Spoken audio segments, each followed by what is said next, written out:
Hey guys, this is Kevin Kane with Precision Powerlifting Systems. I'm going to do a quick technique video for the squat.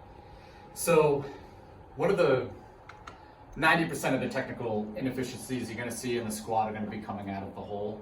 However, how you set up in a lot of cases is how you're going to finish the lift. And I think a lot of lifters rush the setup and they don't really focus on getting in the right positions and being tight. I think it's due to a number of things sometimes. Like number one, somebody will just be like amped up and they get under it and they have to like do it really fast and they end up being in a shitty position. So one thing that we really need to do is we need to make sure our chest is tall and our upper back is tight right from the start. If it's not, what we're going to do is we're going to run into a situation. So that upper back is important for bar path and speed coming out of the hole. So if we're round at the top, right, so if I even come across here, so if I'm here and I round my back, you can see how the bar gets forward a little bit, right? So it's going to take my center of gravity and it's going to push me forward.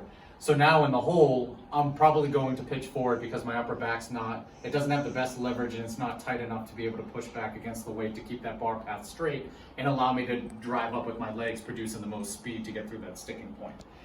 So one of the things that we need to do is right from the start, we need to get that upper back tight.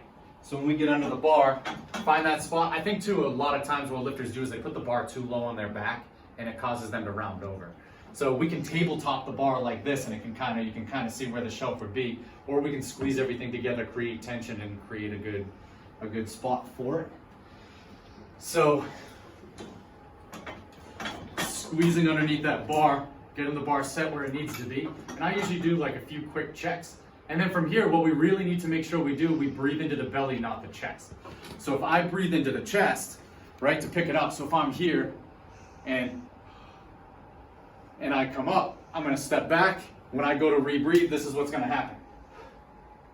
So if I breathe into the chest and then I let go of that breath to get set up and to rebreathe, I'm gonna be in a position where that bar is gonna be pushed forward of my center of gravity, so the upper back won't be tight. It's why even when we're setting up, when we come back, we don't want to lay like half the fucking internet does. We just want a breath of air into the belly and then push out in all directions into our belt to create that tension in our torso. So again, we squeeze everything together, find that spot on your back, breath into the belly, stand. And then when we stand back, we don't need to look at our feet. Right? We can walk without looking at our feet. And then from here, and then we squat. So same thing, if I unrack that bar and I step back, but I'm looking at my feet to step back, you can see what that does to my upper back. It rounds the upper back and it puts me in a pretty shitty position to start that lift. So you gotta be tight right from the start. You gotta pay attention to details.